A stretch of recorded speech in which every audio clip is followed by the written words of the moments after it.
All right, so welcome to another video in this series about kids love golf. One of the questions that I was asked was, should my kid play multiple sports or should they specialize on golf? So as I talk to you, we're going to watch Sergio Garcia, one of the world's greatest golfers, playing soccer. And as we have this conversation, many golfers that you're going to recognize are going to come up. We got Ricky Fowler, who is famous for doing motocross. The sentiment from myself and other experts in the game is don't specialize too early. Enjoy playing football, enjoy playing tennis. Obviously, it all becomes associated around time and focused effort. They got Matt Kuchar, who is known as an exceptional table tennis player and tennis player. You got Adam Scott right here. He played a lot of sports growing up. He went to my high school in Australia and loves surfing. Graham Dillette from Canada is a hockey player, right? So if you want to take a look at this video, I'm speaking over the players as Tiger Woods hits a baseball and a golf ball.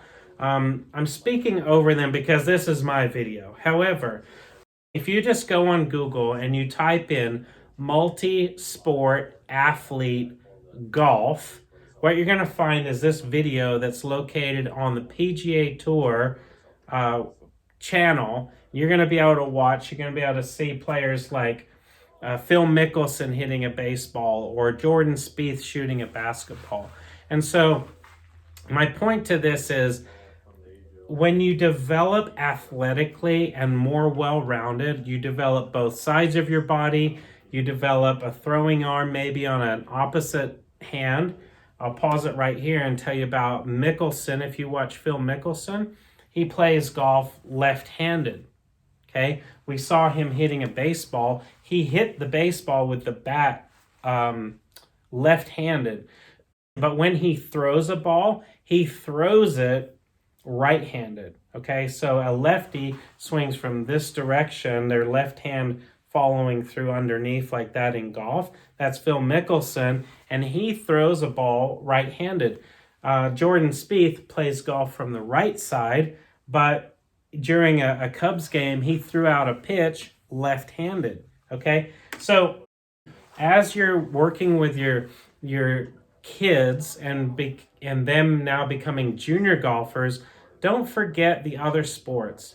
When I was a kid, golf was my first love, yes. But I also loved to play Aussie rules football. I really enjoyed cricket. I played table tennis. I swam competitively.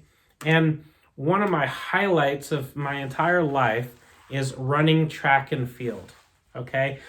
Not a big guy, but I was fast. And on my high school team, at the age of 16, we won our high school state championship in the 4x100 meter relay. It was my first time actually competing on a track that had a proper running surface. When I went to the Coralbin International School, we ran on a field that was striped out. It had lines on it, or lanes for running, but it was actually grass that we ran on. And one of my high school friends was an athlete by the name of Kathy Freeman. Okay, if you look up Kathy Freeman, track and field, you'll see that she has a couple of gold medals. Okay, she represented Australia in the Olympic Games. She's an Indigenous person of Australia, an Aboriginal person, and she was one of my friends from high school. She was actually in the class above me, 1 year older than me. And that one cool experience where we won our high school state 4x100 meter relay, I ran the leadoff leg in a pair of Nike running spikes that Kathy Freeman gave me. Okay, so I would not have that lifelong experience where such a wonderful memory of me being able to compete at that level in a different sport if I was pigeonholed and stuck in golf. Now, I can tell you at that time, I was still trying to qualify as a junior golfer for big tournaments like the Australian Open or I was trying to continue to lower my handicap and play well in tournaments so that I could get a scholarship to go to college. But I was doing that in the middle of running cross country. I also did high jump. I learned how to throw discus, learned how to do javelin. Sports like baseball, basketball, American football, obviously not popular at that time in Australia. They are now. But if you've got a kid who just loves sports and loves being active, keep them active. You don't have to stop them from doing the other sports. Just make sure that they're given the best opportunity to organize their schedule. One of the things that really stops an athlete from achieving their greatest potential in anything is just not having enough time to be a kid. Sometimes they just go from all the way from 5:30 in the morning, they're waking up before they go to an early morning practice at school. And then they go to school all day, and then they have team practice afterwards. And then maybe they have club practice or tournaments on the weekend. Burnout can be tremendous. So parents, it's great to have your kids occupied, and it's great to have them busy, but try not to let other people parent your kid unless you already know you're just not very good at it, and maybe you should.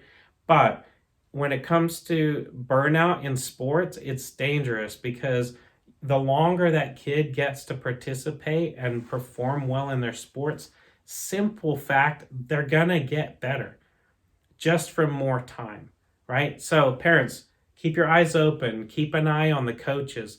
Make sure the coaches are not toxic and they're not ruining it for their kid, for the other kids. Make sure that they're somewhat protected from bullying and other stuff that happens, and also make sure they have time to rest. Make sure they have time to do fun things, like simple things like going on a family hike. Not every family can afford to take a vacation to Hawaii, but when you guys are doing stuff together, it gives the mind an opportunity just to relax. So hopefully that helps to answer a question. I would definitely check out that video. You can hear it again. Some of the sentiments that I've mentioned, you can hear from these world-class professionals that play on world tours.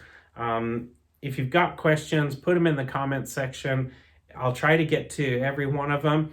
And make sure you subscribe to the channel so that you're getting all the up-to-date information. So thank you very much for watching, and I'll see you in the next video.